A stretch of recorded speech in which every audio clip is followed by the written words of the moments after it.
بالله من الشيطان الرجيم بسم الله الرحمن الرحيم قل هو الله أحد الله الصمد لم يلد ولم يولد ولم يكن له كفوا أحد صدق الله العظيم. Before requesting our honorable speaker, Professor Saeed Farooq, let me tell you that Professor Afzal Javed has kindly consented to participate at 1:30 in this program, and after this program, we will have an important meeting on COFIT study, which is the international collaborative study regarding the coronavirus. So let's start with the program by Professor Saeed Farooq. Thank you. Okay. I ask all, please give your full attention to Professor Saeed Farooq. Thank you. Okay. Thank you, Professor Iqbal Afridi Sahab, for giving me this opportunity to all the colleagues in Pakistan. I'm just going to share my screen so that so I'm just sharing my screen so that you can see the slides. And so basically, I'm going to talk today about the treatment adherence in schizophrenia. It's something about which I've been working for a long time now. And so hopefully you are able to see my screen now. Yes, you can see. Okay. So as you can see, I'm presently Professor of Psychiatry. Sorry for interrupting you. आप इसको slide show में अगर कर लें. हाँ ठीक है, slide show में ठीक है.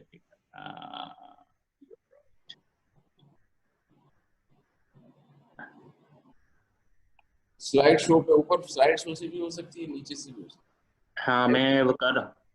F5 दबा दें, F5 कंट्रोल F5. लेकिन मेरा ख्याल है कि वो हाँ अब हो गया. ठीक है. नहीं हुआ. हाँ होगा. ठीक है. Okay, so these are my disclosures. I don't go into the details, and these are the learning objectives for today. What I will try to do is I will try to update the knowledge about recent developments in improving treatment adherence in schizophrenia. And then I will try to explain the risk factors associated with non-adherence and how to complete the risk assessment in clinical practice for non-adherence. And then help you to develop the skills in tailoring the interventions for improving the treatment adherence to the clinical needs of the patient. So these are the three main intended learning objectives for the training activity today. So what is the non-adherence? First of all, I'll talk about the research evidence. What is the research evidence about the non-adherence? And then I will talk about the clinical practice, how we can improve the adherence in our clinical practice, in day-to-day clinical practice based on the research evidence. The adherence, first of all, what is the adherence? This is a definition of the adherence from a very extensive document developed by the WHO, I think way back in 2001. And the definition of the adherence is that the extent to which a person's behavior, and I would like to stress that it is the behavior of taking medication, following a diet, and or executing a lifestyle changes that corresponds with the agreed recommendation from a healthcare provider. So I think there are two things what you need to understand is that first of all, the adherence doesn't mean just adherence to the medication. What we physicians or psychiatrists would like to think that it's only the adherence with the medication. It's basically with all the advice given by the physician. The other thing important to understand is that in the definition itself, you will see its behavior, as you know very well as a clinician. So basically, like any other behavior, it's influenced by the principles of the behavior And most of the interventions related to improving the treatment adherence relate to improving the behaviors of taking medication, making things acceptable to the patient. What is the evidence of the effects of non-adherence in schizophrenia? If you see, we as a physician, we as a psychiatrist are very familiar with the behavior of the non-adherence. We see in our clinical practice every day that the patient is not taking medication for a week or so, and then they tend to relapse. And what is not very often realized, that even taking medication for a small gap, for even for few days, can have very long-term effects.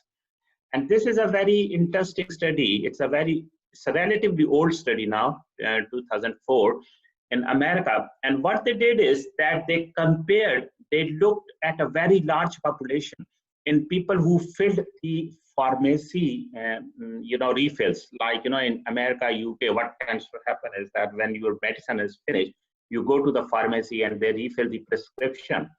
And what they did, it's not a very, demanding study. What they did is that they compared the rates of those who filled the medication regularly, what was the relapse rate in those, and compared to those who were not able to fill the medication regularly. So say, for example, if a patient had his medicine finished at 31st of August, and then they finished it they came to take it at 5th of August. So that is 5 days gap, then another after 1 month. So they compared all of them.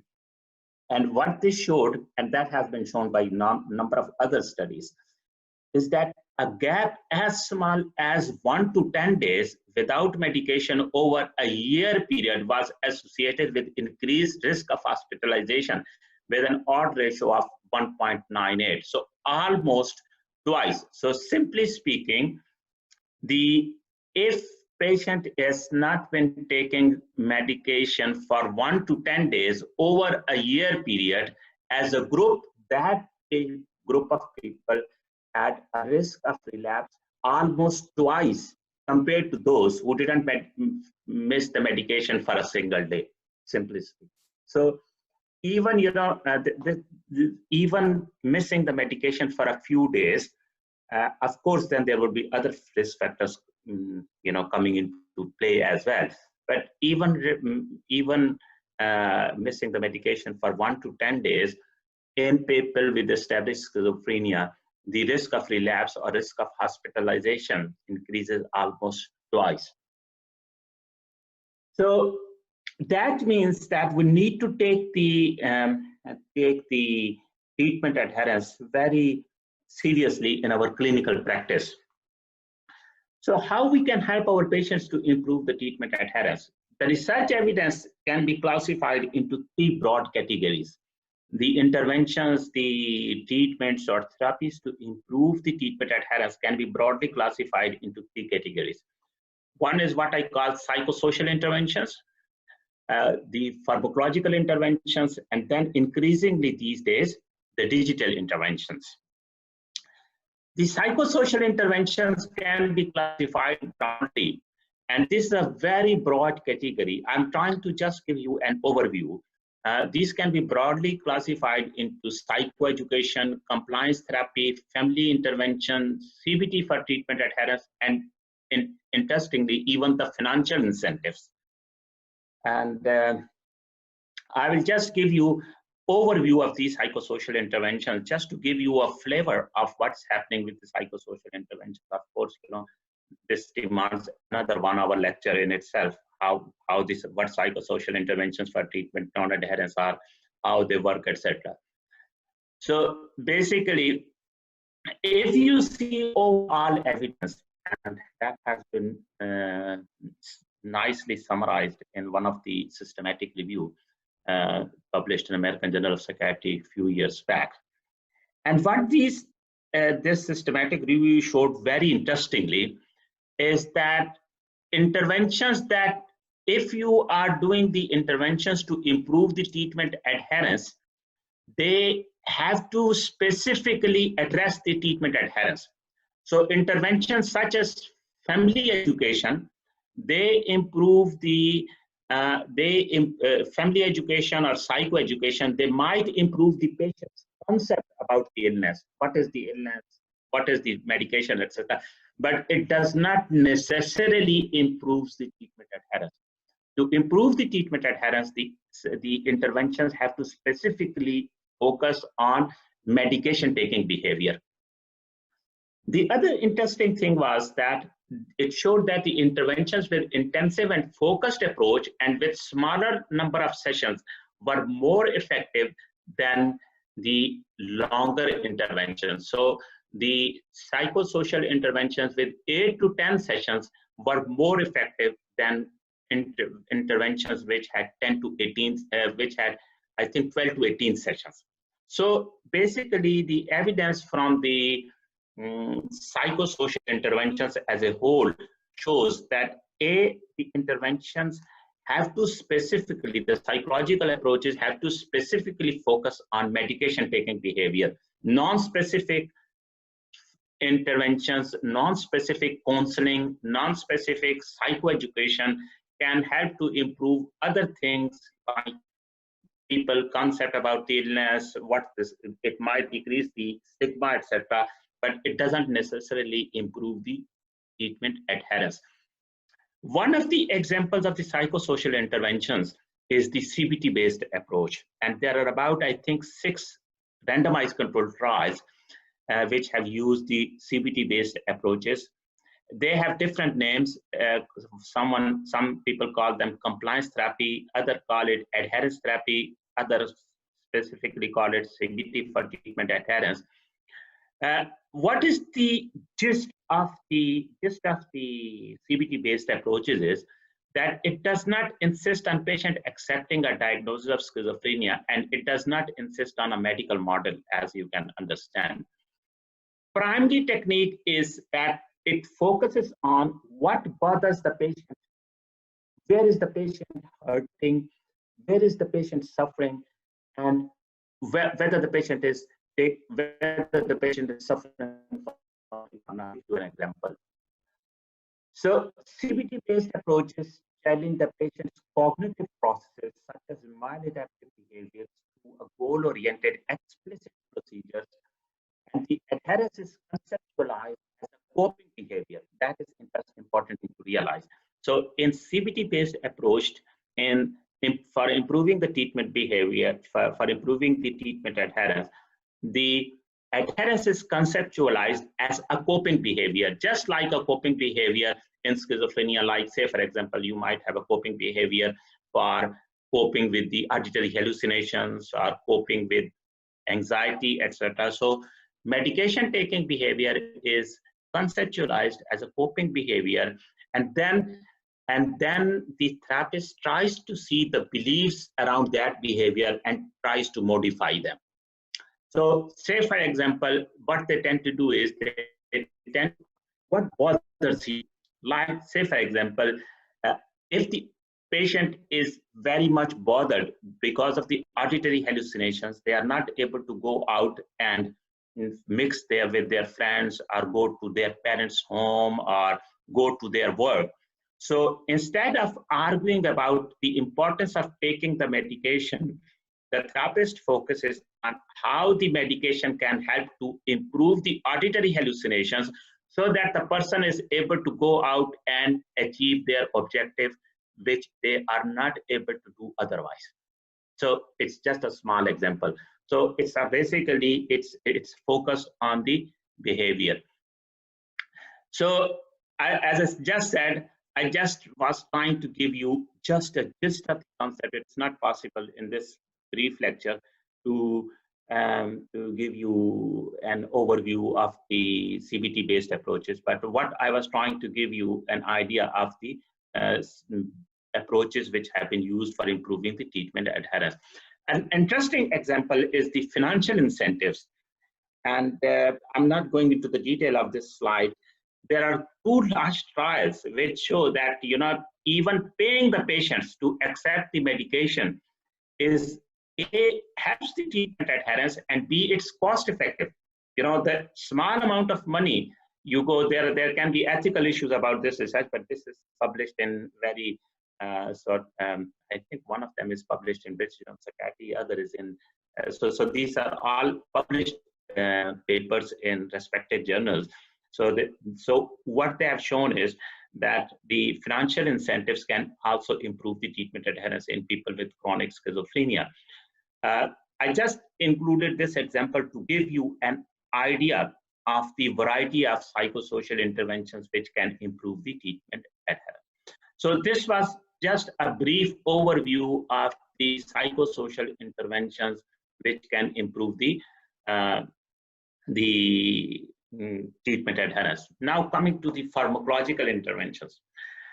Unfortunately, somehow when it comes to the pharmacological interventions for improving the treatment adherence, we always tend to think the non-adherence in schizophrenia just with the depot medication. So the simple concept is the patient is not taking the medication, just stick them a depot. No, that's not right. You can do a number of pharmacological ways, for example, selecting the drug carefully with optimum balance of therapeutic effects and side effects, minimizing the side effects, adequate dose adjustment, treating the side effects effectively. I believe one of the problems we as a psychiatrist, we are not very efficient in treating the side effects effectively. Simplifying the treatment regime, for example, just making the medication instead of BD, instead of taking twice a day, just converting all the medication into one OD or one NOPT dose, almost doubles the rates of treatment adherence. So these are the simple pharmacological ways in which you can improve the treatment adherence. And then, of course, the use of long-acting injections. Just to give you an idea of how the treatment adherence, how the side effects are important in improving the treatment adherence, I'll give you an overview of the varying side effects of the different antipsychotics. I think those trainees who are preparing for FCPS, they might have seen this forest plot. If not, they should. This is one of the largest meta-analysis of the antipsychotic efficacy published in Lancet. It was published in 2013. At that time, they had 212 trials. They have just published it again in 2019, and now they have included, I think, 400 plus trials. And this forest plot beautifully summarizes the efficacy aspect of the antipsychotics. Just to put it briefly, except the clozapine, clozapine stands out. Amongst the non-clozapine antipsychotics, there are very small differences in the efficacy. There are not very large differences in the efficacy. But what they showed is, so basically the median difference of efficacy between different antipsychotics is 0.11. But the median difference as far as the number of side effects is concerned between different antipsychotics is 0.34. So almost, the side effects different between antipsychotics, different group of antipsychotics ranging from something like lurasidone to quetiapine to clozapine is about threefold. So if one drug causes, I'm just trying to simplify, if just one drug causes 10 side effects, the other drug causes 30 side effects, or the amount of side effects with other drug would be 30 times more than the drug B.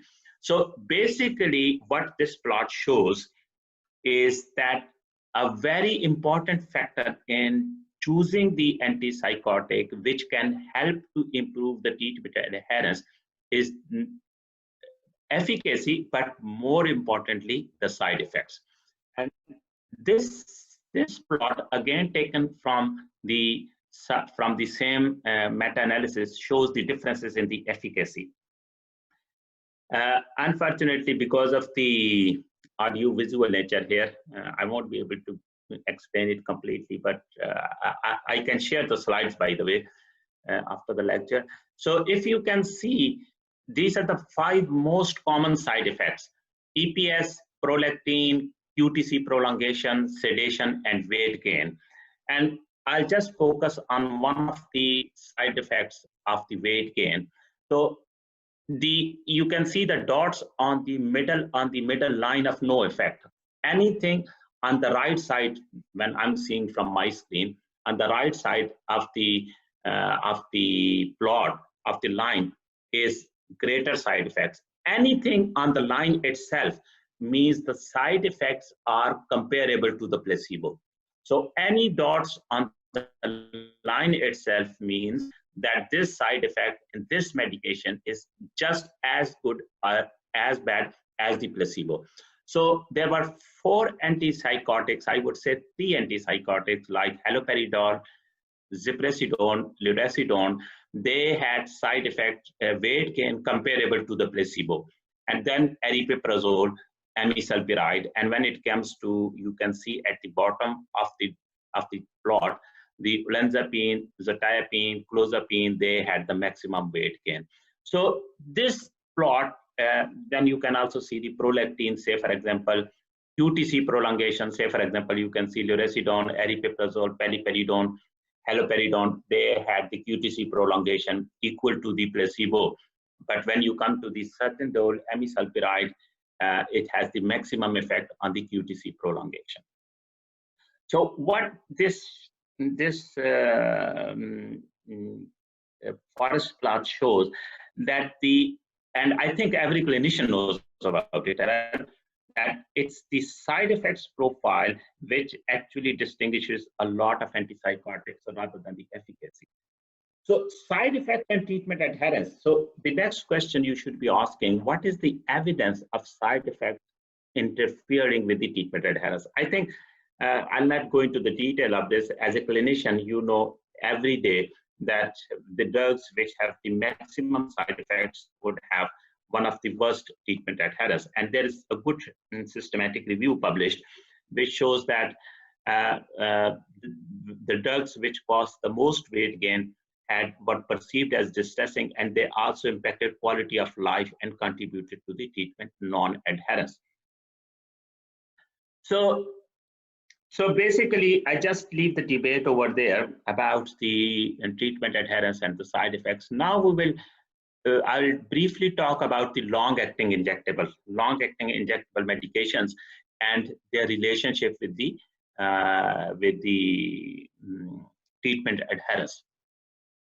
I think all of us realize that the long-acting injectable medications are recommended by almost all guidelines for improving the treatment adherence. And I think this is section on which the FCPS trainees would be helped most. They should focus most on it.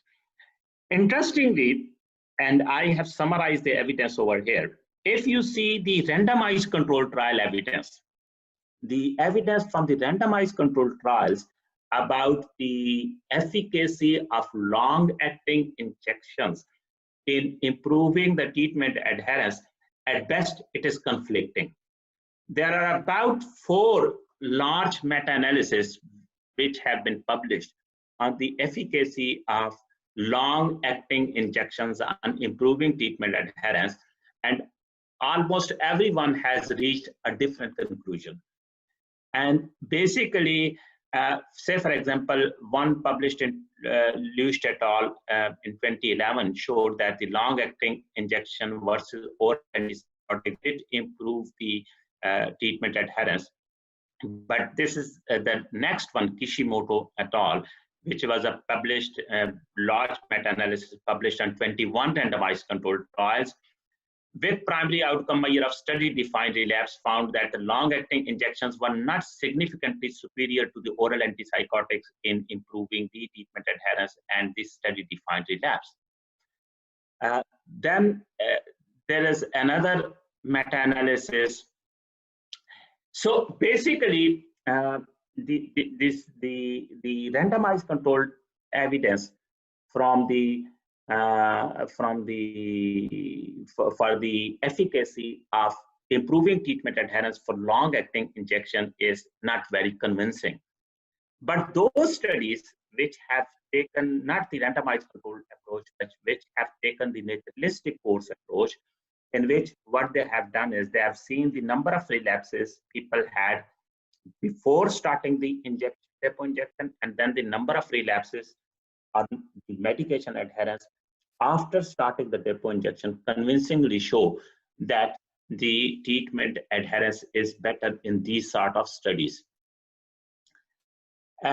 So that brings the question, what is the problem? Why the randomized controlled trials do not show the efficacy, or if they show, the evidence is conflicting. It's not as convincing as you would expect from the randomized controlled trials. The evidence is not very convincing. So what could be the reason?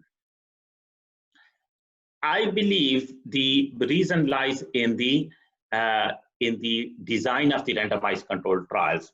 I think you people should be aware, especially the trainees, that what is the design of the randomized controlled trials? What you tend to do in randomized controlled trials is you take a group of people who are not likely to adhere to the medication, and then you randomize them, half of them to depot injection and half of them to oral medication, and then you follow them up over, say, for example, 1 year period to see whether the evidence of efficacy is there or not using a standardized scale.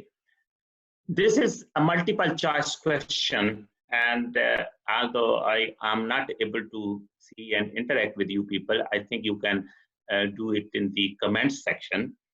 And I go through the questions and you can say true or false for each of these statements. That will help you to understand why the RCTs are not showing the efficacy of medication. So in the RCTs, to evaluate the effectiveness of the depot medication, short-term follow-up studies can help to evaluate the adherence. True or false? Obviously false, because for properly assessing the treatment adherence, you need to have long-term studies. The short-term studies, in the short term, usually the treatment adherence is better in any case. So most of the randomized controlled trials are short-term. They are not very long-term. Relapse prevention is not often addressed. That is another true or false. Unfortunately, again, I think you can write in your comment section, and I can perhaps see it. Relapse prevention is not often addressed in the randomized controlled trials of the long-acting injections. They usually tend to focus more on the efficacy, so they do not examine the relapse prevention. The randomized controlled trial tend to see how much the depot injection or the oral medication is able to reduce the positive and negative symptoms, not whether the patient have relapsed or not. Okay, so patients in clinical trials are more likely to have better treatment adherence with the treatment and also have better cognitive abilities. This again makes so if you imagine the procedures in a randomized controlled trial, people have to consent to the medication. People have to consent to the intervention arm.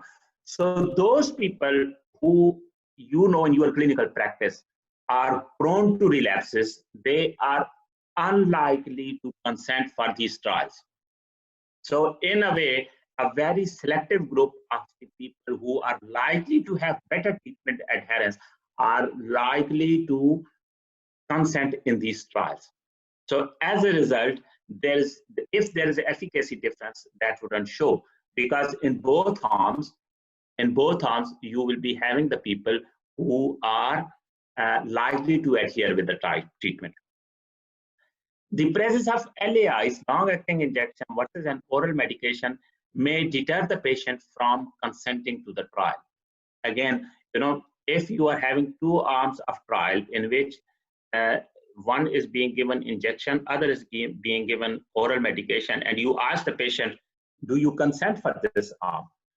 people are more likely to consent to the oral treatment arm rather than to the oral to the injection.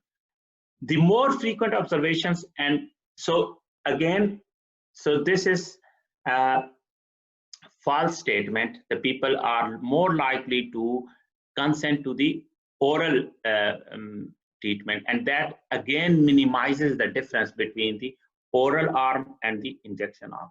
And finally, the more frequent observations and assessments in the trial setting may improve treatment adherence. What do you think? True or false? It's again true. So what tends to happen in treatment trials is that,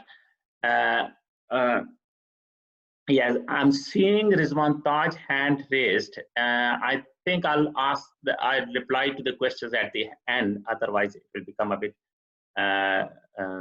confusing, but you can raise the question at the end. So the more frequent observations and assessments in the trial setting may improve the treatment adherence. So actually, that is what tends to happen. But when you have randomized the people in two arms, the patients are being observed more regularly, just like, say, for example, in case of the clozapine treatment. The patients are having blood test every month, and that helps to improve the treatment adherence. So similarly, if you are having the two arms in which one arm is the depot injection and other is the oral medication, and if you are frequently observing both arms, that will automatically increase the treatment adherence in oral treatment arm as well, and that will also help to minimize the difference between the two arms.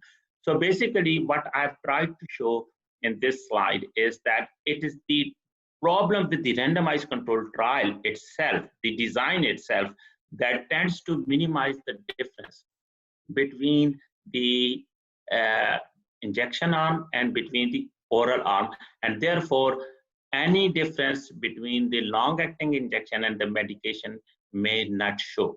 So the long-acting injection may be effective, but the randomized controlled trial evidence may not show that.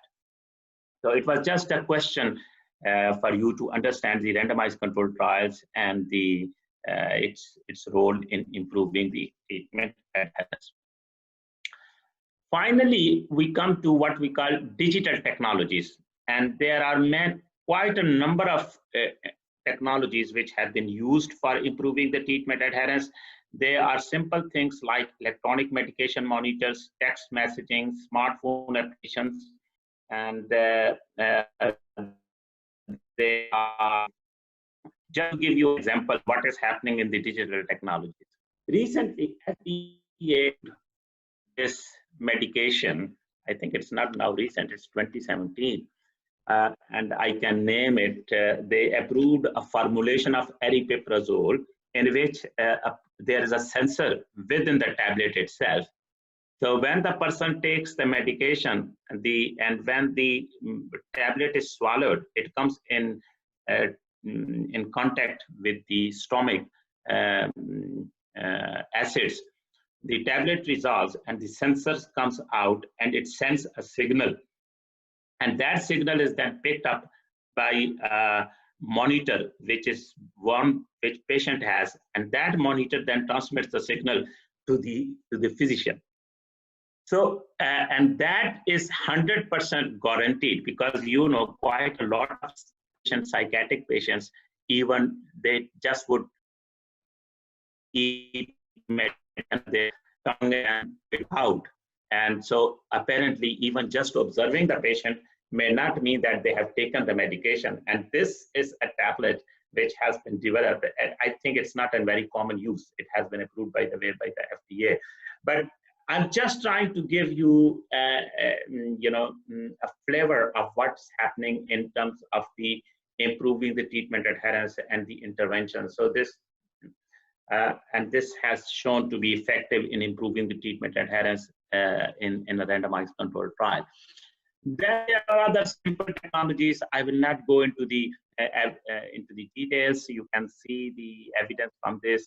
There are about 2 large controlled trials which showed that messaging patients regularly about taking the medication and reminding the patients for taking the medication does help them to take the medication regularly. And then increasingly now, there are smartphone applications. There are 2 smartphone applications, Focus and MedActive, which are being tested at the moment.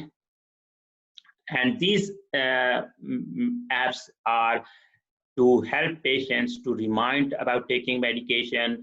Even, you know, the medication, I think it's being used in dementia, that the medication pack itself has, you know, a sensor which activates the phone, and that gives the patient a reminder that it's now time to take the medication. So there are quite a lot of smartphone apps being tested which can help the patient to improve the treatment adherence. So just to briefly summarize the evidence for the role of digital interventions in improving the treatment adherence, at the moment there are different technologies which are being tested, mostly in early stages of development.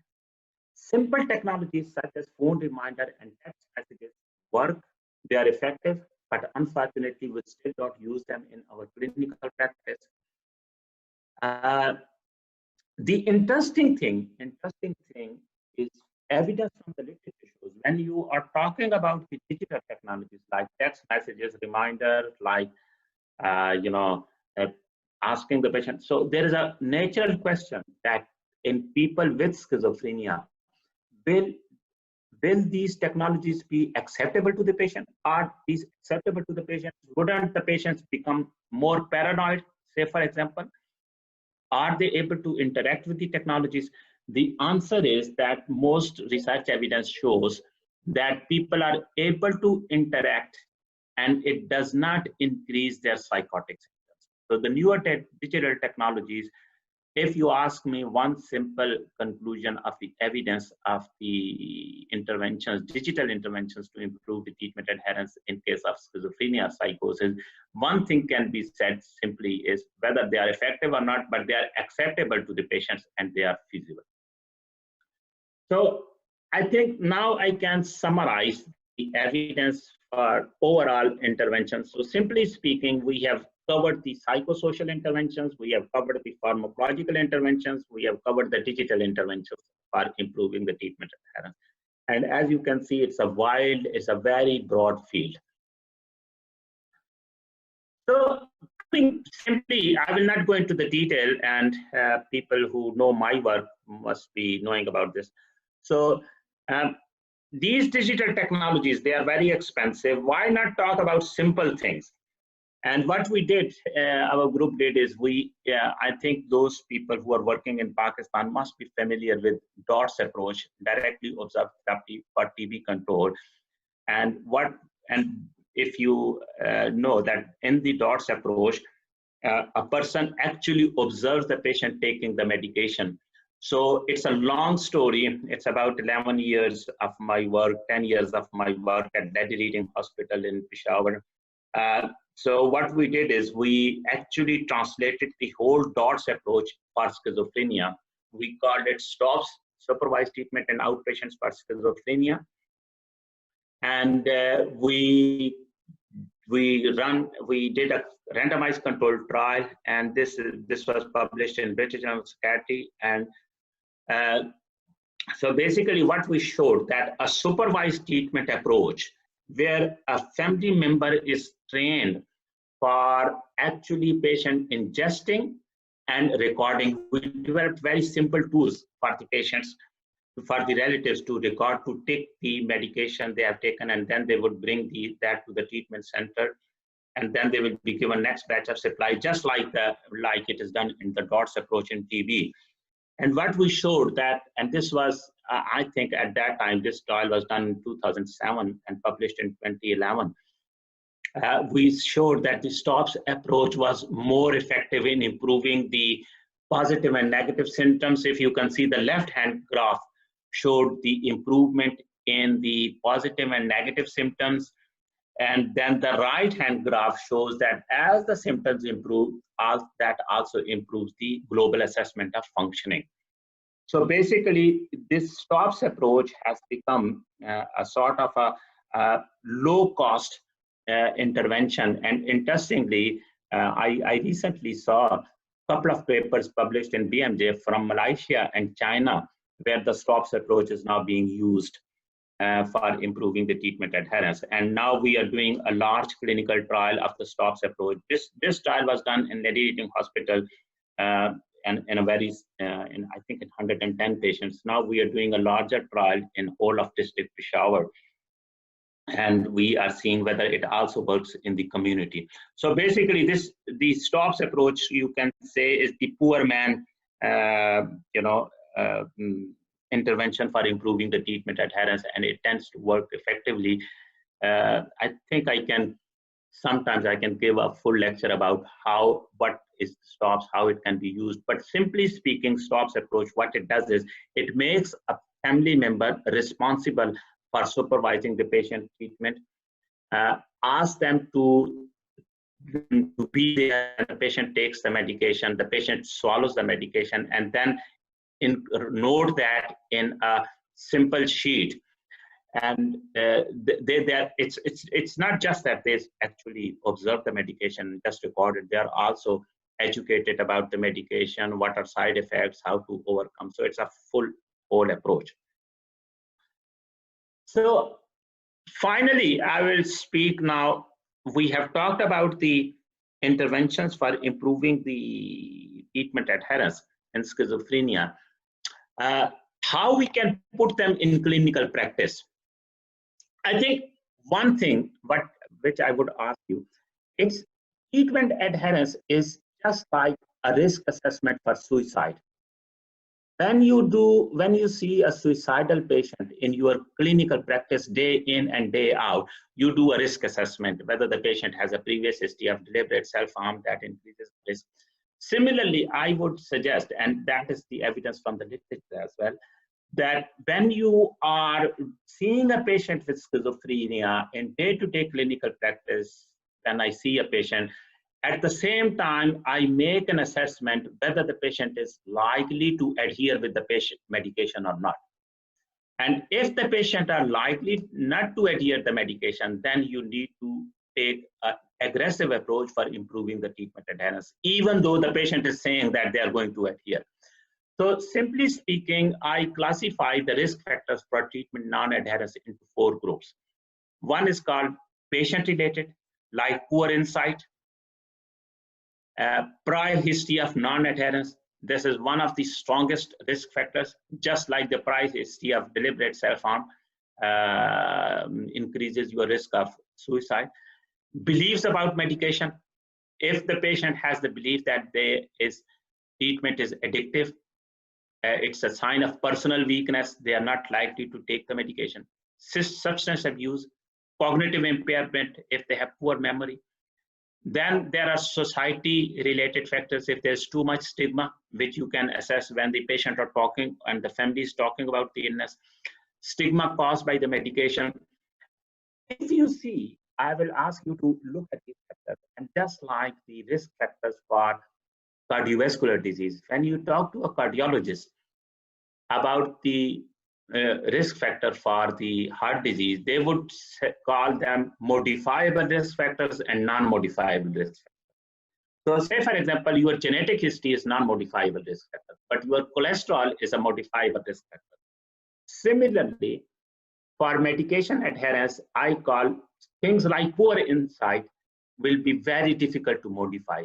But there are factors like belief about medication, substance abuse, cognitive impairment.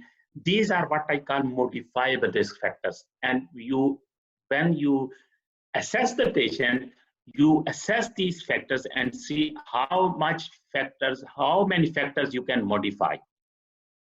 The other group of risk factors is like environment, relationship related, lack of family social support, problems with therapeutic alliance, practical problems, side effects, lack of efficacy, continued symptoms, and complex treatment regime and pill burden. So as a physician, I would say every time you see a person with schizophrenia, whether it is a follow-up appointment, whether it is a new assessment, along with because frankly speaking, at the end of the day, how much evidence, how much effective medication you have. Say, for example, you have a golden bullet which improves every symptoms of schizophrenia. If the patient doesn't take, it doesn't work. Simple as that. And so you have to make an assessment of whether the patient is going to take the medication or not. And I'm going back to, so I would suggest for every time a person visits, you make a risk assessment, you do an assessment of whether the person is going to take the medication or not, make a risk assessment, and then see what are, these are about, I think, 12 risk factors: patient-related, society-related, environment-related, and then the treatment-related. So what are the factors which you can modify? Can you improve the side effects? Can you improve the pill burden? Can you reduce the number of medication?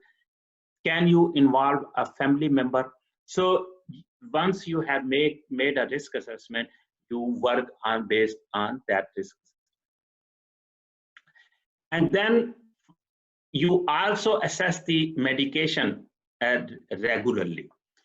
I think at every follow-up appointment for every patient, we should be regularly asking, because I was listening a lecture some time back from a forensic psychiatrist who did one of the largest audit of the people people with schizophrenia who either killed themselves or killed someone else. It's one of the largest studies done in UK, where they do a national audit of all the patients with schizophrenia who killed themselves, suicide or homicide. And he mentioned one very interesting thing. He said that if you ask me one common thing in the audit of these people who had suicide or homicide, one common thing was the number of medication which was discovered, the amount of medication which was discovered in these patients' cupboards after the event. So one common thing he mentioned is that after all these homicide and suicide events, there were piles of medication lying in these people's cupboard, and they were telling their physicians, they were telling their psychiatrists that they are taking the medication regularly. So I think we have to religiously ask these questions. Have you missed any medications? How are you taking your medication? Have you ever forgotten to take your medication? Are you experiencing any adverse drug or reactions? How are you feeling since you last started medication? These 4 questions, 5 questions will give you more information about the treatment adherence than anything else. So it's not just asking about the question, just asking whether you are taking the medication. Also important to ask how they feel about the medication. So, and once you have asked about the treatment adherence, you need to inquire what will be the desirable outcome. You don't need always to talk. I think one thing we have to understand is that we don't always ask about it's not always good to give the lecture to the patient that the medication is useful. You have to inquire what patient likes to do, what is the patient's desirable outcome, and then work around that. As I gave example previously, say for example, patient doesn't want to take the medication, but he still wants to go out. So, okay, so it's your anxiety which is preventing you going out. And this anxiety will be helped by this medication in this way. So these are the strategies to enhance the medication. I will not, so anticipate the barriers to medication adherence and discuss the solutions from the very beginning. Involve the family members and friends if patient agrees. Provide oral and written instructions both. Use of practical medication reminders, simple things like us advising them to set up the mobile reminders or calendars. Pairing the treatment to fit the patient lifestyle and developing a multi-component approach, both cognitive and behavior. So in conclusion, I would say one of the things which I always say, with good therapeutic relationship, when you read the psychiatric textbooks, they always stress the good therapeutic relationship, and that is always important. But I say With good therapeutic relationship, patient may engage with the therapist, but not with the medication. It's very important. So the patient may be coming very religiously to you, coming to you, listening to you, and saying, Dr. Saab, how good you are and how smart you are. But whether they are taking the medication or not, this is a different thing. So with a good therapeutic relationship, the patient may engage with the therapist, but not with the medication. And for engaging with the medication, you have to consciously think about medication taking behaviors. What are the risk factors and what are the interventions you can improve? And you need to assess the adherence, engage the patient in medication taking behavior, use intensive focused approaches. Long-acting injections are helpful, but you should not only realize on the long-acting injections. The important thing to realize is that the long-acting injections are helpful in people who lag inside, who are not taking the medication, but they are not very helpful in those people who have good insight, but they are not taking the medication for some other reason. You need to use the most effective treatment strategies alone or in combination. Yes, this is another thing which I always stress. Trying to achieve the complete remission from the day one. What we tend to think is, and let me elaborate on this point, what we tend to see in our clinical practice is that people don't take the medication and then they tend to relapse.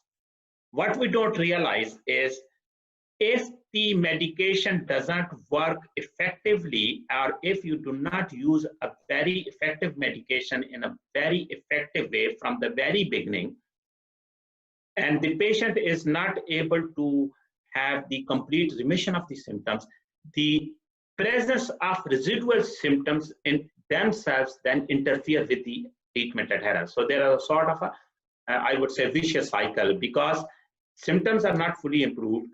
Therefore, the adherence, they interfere with the treatment adherence, and because they are not taking the medication, that makes their symptoms worse. So use the most effective treatment strategies alone or in combination from the very beginning to achieve the complete remission. So that's all I have to say. Thank you very much. I'm on Twitter. You can follow me, and if there are any queries, you can send them by message. I will try to answer them. These are the two useful articles which will give you the further evidence, and they will also provide you with the references, I think. So, so that is all I have to say. Thank you very much. Thank you, Professor Saeed, for such a nice presentation. Here, I would like to introduce a very distinguished guest who shortly honored us. He is Professor Afzal Javed, a UK-based consultant psychiatrist. He is the president-elect World Psychiatric Association. Professor Afzal was also given the title of Distinguished Global Psychiatrist by Pakistan Psychiatrist Society. Professor Afzal, kindly give your comments and words of thanks for the session. Thank you. Well, thank you very much, and Assalamu alaikum. Thank you, Saeed, for such a brilliant talk. It's always a pleasure to listen to you whenever there is an opportunity. And I'm glad that you are offering your services to our Pakistani colleagues. It's very important in many ways. And I must say that credit goes to Pakistan Psychiatric Society, its members, and especially its officers like Professor Akbal Afridi, Professor Imtiaz Dogar, Professor Mia, because this is what Pakistan Psychiatric Society should do. And I'm really pleased that PPS is approaching those Pakistani psychiatrists like Saeed Farooq, who are really making an international visibility and bringing back home some of the findings, some of the work which is initiated by people like him is really a blessing for all of us. And I think I was just speaking to a few people last week that hopefully the COVID-19 will be over, but the organization of webinars is not going to leave us. And I think this is a sort of a wonderful idea for our member societies like Pakistan Psychiatric Society and many other societies, that they are using this technology, especially for updating the information, skills, and knowledge for our postgraduate students. And I'm sure this will continue, and during the coming months, coming years, probably we may be able to use this particular facility in a more effective way. And I would also like to extend all my support to Pakistan Psychiatric Society, Professor Afridi, Professor Imtiaz Dogar, who is the incoming president, that if you want in future, I can always contact some of the other non-Pakistani experts who may be able to agree to join these educational programs which are being started and which are being propagated from the platform of PPS. Thank you very much, and thank you, Saeed, once again. It's really a sort of so nice of you for sharing your excellent work with all of us. Thank you, Professor Javed, for the very kind words. And actually, yes, you're absolutely right. I'm honored by the PPS, and this, the present PPS cabinet has done really well for improving the education and training in Pakistan and psychiatry. It's a wonderful bunch of people, and I'm really proud of them. Thank you. Thank you, Professor Abdul Javed. Here, I would like to request Professor Dr. Mohammad Iqbal Afridi. He is the President of Pakistan Psychiatric Society, to kindly present the certificate of appreciation digitally to Professor Saeed. Before that, so before that, let me formally thank you, Professor Saeed Farooq, for sparing time, especially on Sunday. And I'm also thankful to Professor Afzal Javed for gracing this event. He's a distinguished global psychiatrist, and he's, although very busy, having busy schedule, but spare time for this program. And I'm also thankful to the postgraduate participant, although it looks like 100, but I think it's more, because in my department, many people are in just from one link, that is Manisha Kumari. So that means and I know that there are Professor Mukhtar will bear me that they are also having people in his department. So on Sunday, if people can spare time for the teaching and training, I think this is a very healthy sign. And exactly. Let me, and I can see many distinguished faces like Professor Rizwan Daj, Professor Dogar, Professor Mukhtar, and so many others are there. So let me now formally give the digital certification to Professor Saeed Farooq.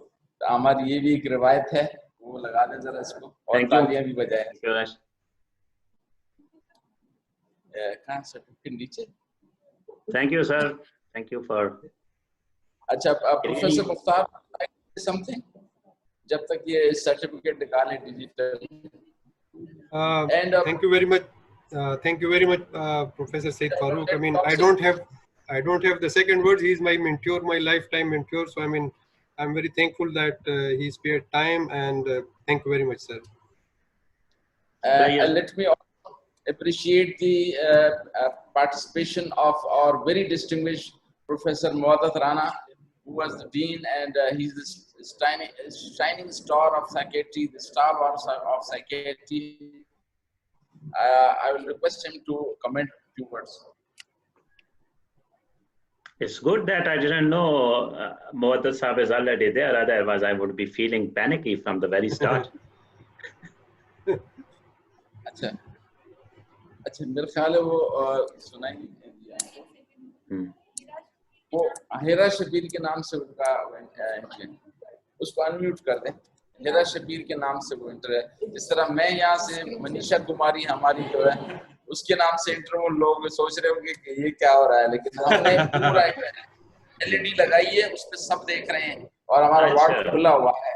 जी जी। अच्छा, तो मोहतरम राना की जो है वो शायद उसके नाम से है। अच्छा, हिरा के नाम से हमारी वो अपने आप को म्यूट कर सकते हैं मोहतरम राना साहब, वो खुद अनम्यूट कर सकते हैं, नहीं तो अच्छा professor Dogar, would you like to say something?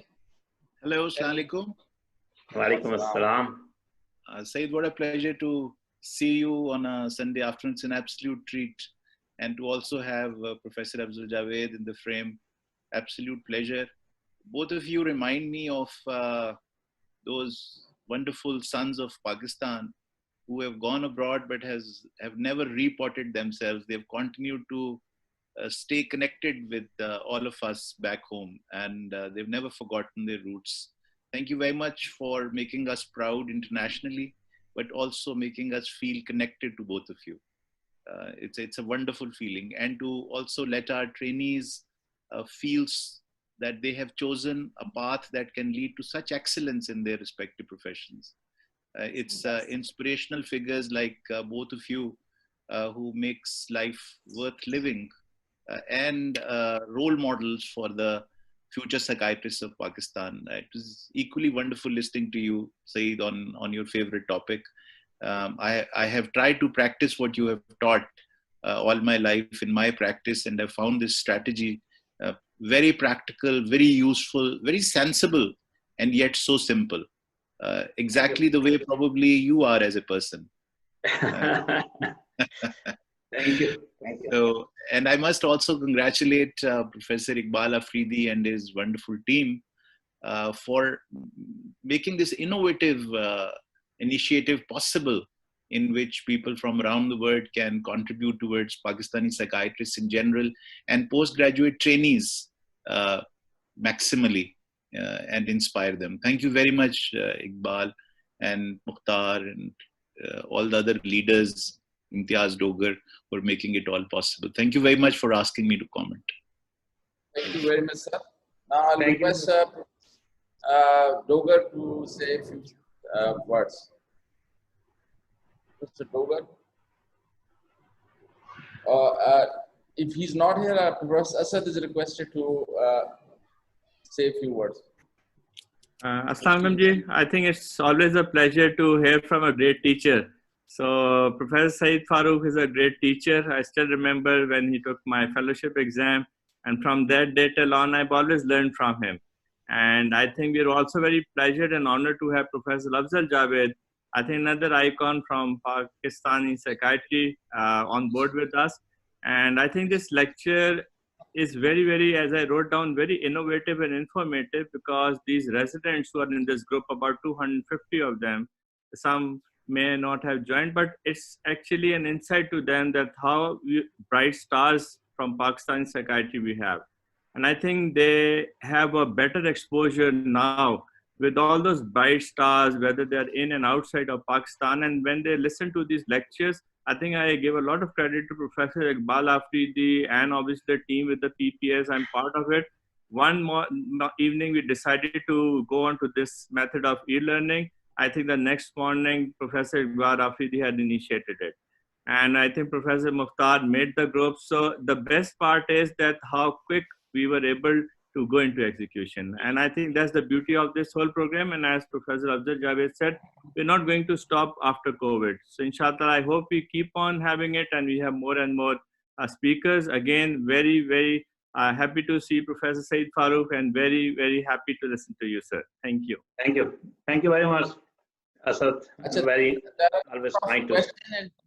But due to time constraint, हम उज़ैर साहब से रिक्वेस्ट करेंगे कि ये कीमती सवालों को जमा करना है। फिर हम सईद फारूक साहब से रिक्वेस्ट करेंगे कि ये सवाल जो है इनके जो है ना फिर वो जवाब दे दें, लिख के जो है ना वो उनको भिजवा देंगे, क्योंकि टाइम हमारा अभी ख़त्म होगा। उसके बाद में हम कोविड स्टडी के मुतालिक मीटिंग होगी।